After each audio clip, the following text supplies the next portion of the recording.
Matagal na nating naririnig. Handa raw. Handa saan?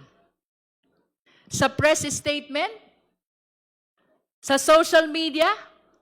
Pero pagdating dito sa prosesong may saysay, nawawala. Hindi sapat ang sabihing handa. Kailangan magpakita. Kailangan sumagot. Kung walang kasalanan, simple lang. Magpakita, sumagot, hindi sa labas, kundi dito. Hindi dahilan para umiwas. Hindi dahilan para hindi sumagot. Mas makabubuti pa nga na harapin na ito ngayon kaysa patagalin pa. Kung may sagot, ilabas na. Kung may paliwanag, ibigay na. Last year pa ito. Ngunit ano ang ginawa ng Vice Presidente? Umiwas. Nagtago sa mga teknikalidad. Ang sabi nga, not just once, but twice. Kaya ngayon, sagutin na, linawin na, tapusin na. Esteemed colleagues, beloved countrymen, total of 4 petitions na ang layon ay patigilin ang pagdinig na ito. Sa pagkahaba-haba ng mga ito, ng 4 na petitions na ito, let me tell you, wala ni isa na sumagot sa mga importanteng akusasyon laban sa Vice Presidente.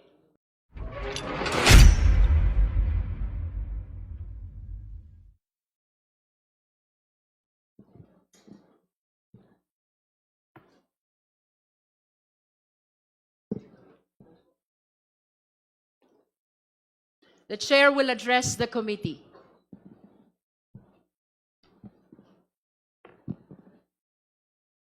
Magandang umaga po sa ating lahat. As we resume these proceedings, there are 3 matters that I must address at the outset. Issues that have been repeatedly raised and in some cases, misunderstood. First, ang una kong babanggitin, this notion that we are already conducting a trial and therefore exceeding our jurisdiction. May mga nagsasabi na ang ginagawa daw natin dito ay isang trial. At dahil trial daw ito, hindi raw natin ito trabaho, kundi trabaho ng Senado. Let us clear the air once and for all. Malinaw ang pagkakaiba ng tungkulin ng Kamara at ng Senado. The House initiates. The Senate decides. I will repeat. The House initiates. The Senate decides. Under the Constitution, the House has the exclusive power to initiate all cases of impeachment.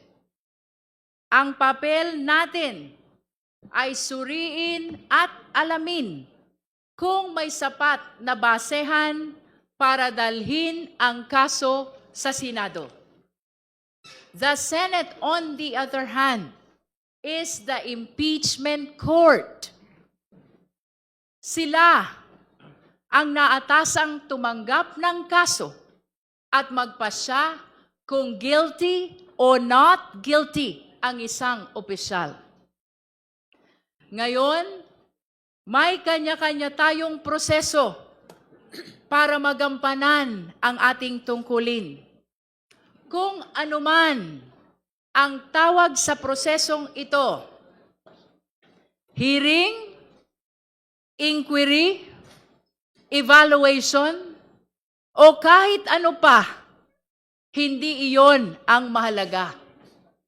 Ang mahalaga, malinaw ang tungkulin at malinaw ang resulta.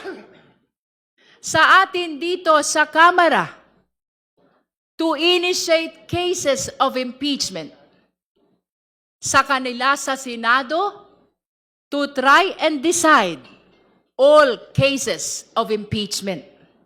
Wala pong agawan ng kapangyarihan.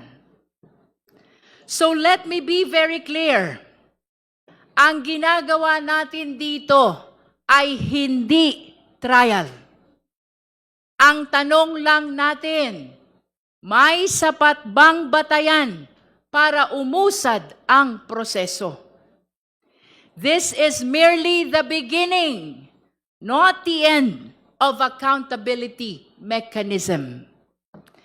This committee, therefore, is not overstepping.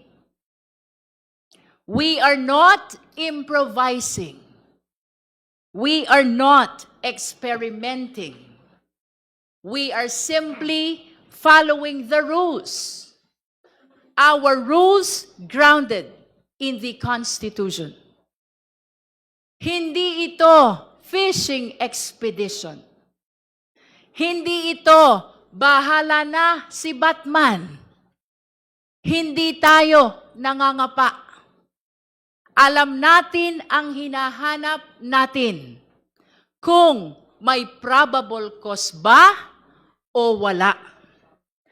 At malinaw sa atin, hindi natin inaagaw ang kapangyarihan ng Senado na magpasya kung guilty o not guilty ang opisyal.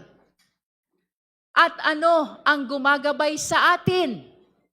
Hindi lamang batas, kundi ang tiwala ng taong bayan. Hindi lamang teknikalidad, kundi pananagutan. Esteemed colleagues, beloved countrymen, kung puro legal na usapin lamang ito, sa Korte Suprema sana ibinigay ang kapangyarihang ito. Esteemed colleagues, beloved countrymen, kung teknikalidad ang importante, sa husgado sana ibinigay ang kapangyarihang ito. Pero hindi. Ibinigay ito sa Kamara. Ibinigay ito sa atin dahil tayo ang kinatawan ng sambayanang Pilipino. As I said earlier, we have the exclusive power to impeach. At ang ibig sabihin ng exclusive ay malinaw. Sa Kamara, nagsisimula ang impeachment process. Sa atin ang unang galaw. Sa atin ang direksyon. At gaya ng sabi ng mga kabataan, hawak natin ang beat. Hawak natin ang beat. At sa kapangyarihang ito, pananagutan sa taong bayan ang dapat manaig. No other consideration must prevail except what is best for the country. Second, ito yung pangalawa na kailangan kong banggitin.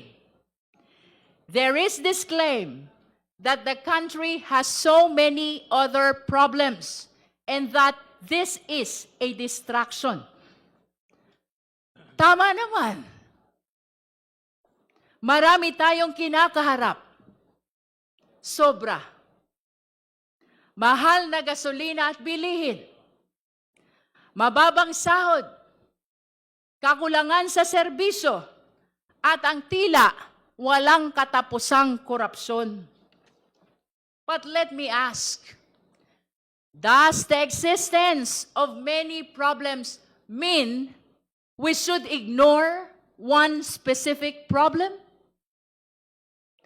The committee can perform its duty while government continues to function.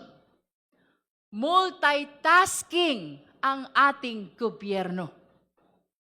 At higit sa lahat, sa pagkakaroon ng problema, hindi dahilan para umiwas. Hindi dahilan para hindi sumagot. Mas makabubuti pa nga na harapin na ito ngayon kaysa patagalin pa. Kung may sagot, ilabas na.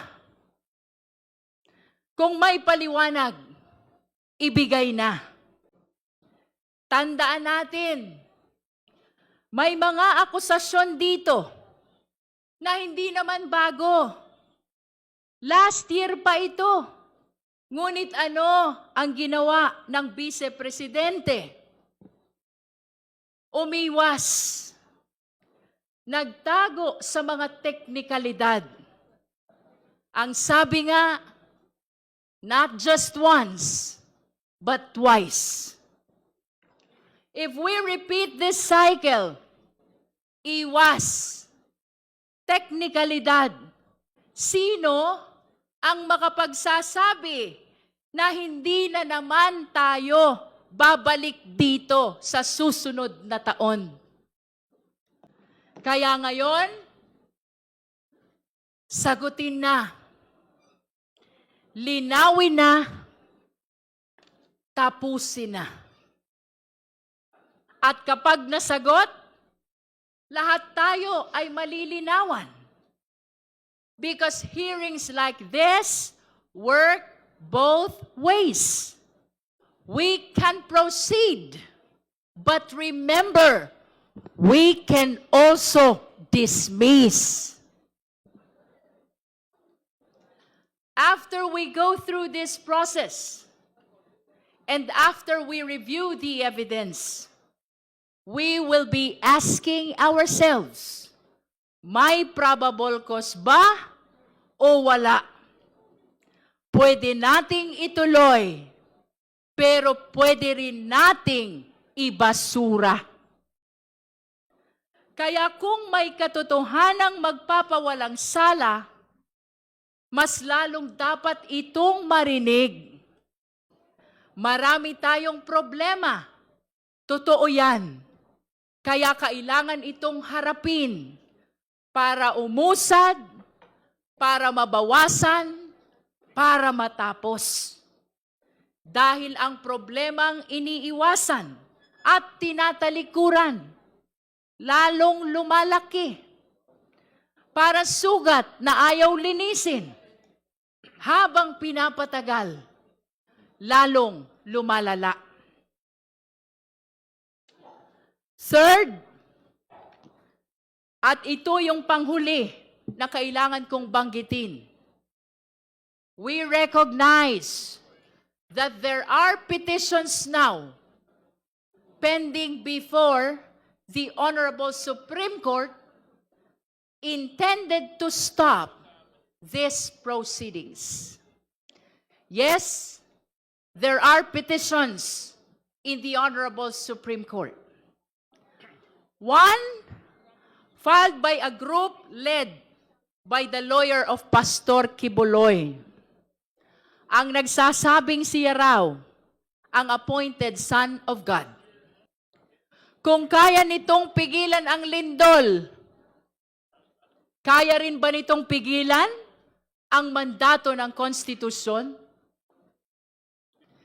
The second one, filed by the Vice President herself, as usual, represented by several lawyers, lampas 10 abogado. And the third one, filed by several individuals, mostly lawyers. Ang dami-dami namang abogado questioning the very core of our rules. And just yesterday, we received the fourth one. It was filed by Carpio and lawyers with the Regional Trial Court of Quezon City. Esteemed colleagues, beloved countrymen, total of 4 petitions na ang layon ay patigilin ang pagdinig na ito. Ang palagi nating sinasabi, public office is a public trust. Indeed, easier said than done. Ngunit, sa pagkahaba-haba ng mga ito, ng 4 na petitions na ito, let me tell you, wala ni isa na sumagot sa mga importanteng akusasyon laban sa Vice-Presidente. Puro technicalities lamang ang tinalakay. Ang taong bayan ay naghahanap ng sagot, hindi ng papel. Simple lang naman ang mga akusasyon. Halimbawa, nagwaldas daw ng pera ng taong bayan at may tagong yaman daw ang Vice-Presidente. Sinagot ba yan ng mga petisyon? Hindi. Puro technicalities lang. Sinasabi din nila, may 1-year bar. Sinasabi din nila, ang nag-refer daw ng impeachment na ito ay ang speaker lamang, hindi ang buong kamara. Napakasimple ng sagot. Yung 1-year bar, paulit-ulit na ito, tandaan natin na lumipas na ang 1 taon at saka lamang muling nagkaroon ng impeachment process na ito. At tungkol sa referral, tandaan din natin na ang speaker ay hindi kumikilos ng mag-isa. Siya ay kumikilos bilang kinatawan ng buong kamara ayon sa ating mga patakaran. Rest assured that all these procedural questions will be addressed. Pero aminin natin, ang mga usaping ito ay sadyang technical at baka hindi masyadong maintindihan ng karaniwang mamamayan. At marahil, iyon ang layunin nila. Lunurin ang katotohanan sa ingay ng teknikalidad. Habang nagdedebate ang mga abogado sa kagalang-galang na Korte Suprema, ang taong bayan ay patuloy na nagtatanong, nasaan ang pera? Bakit ito nagastos ng ganun kabilis? May pananagutan ba talaga ang Vice-Presidente?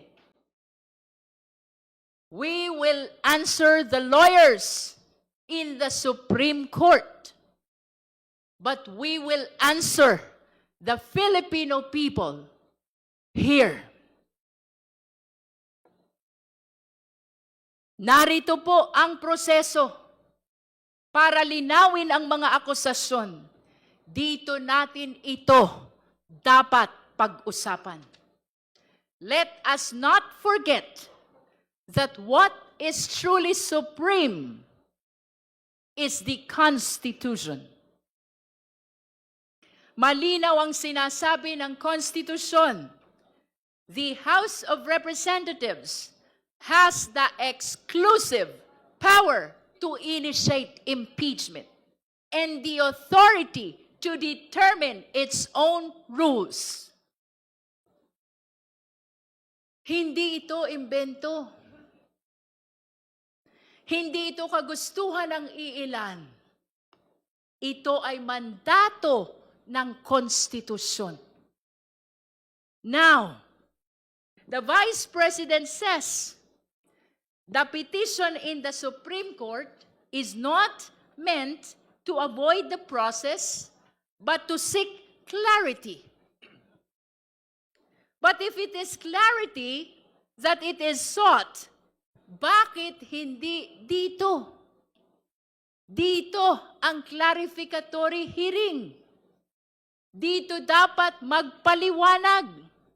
Kung handang humarap, dapat dito humarap. Matagal na nating naririnig. Handa raw. Handa saan? Sa press statement? Sa social media? Pero pagdating dito sa prosesong may saysay, nawawala. Hindi sapat ang sabihing handa. Kailangan magpakita. Kailangan sumagot.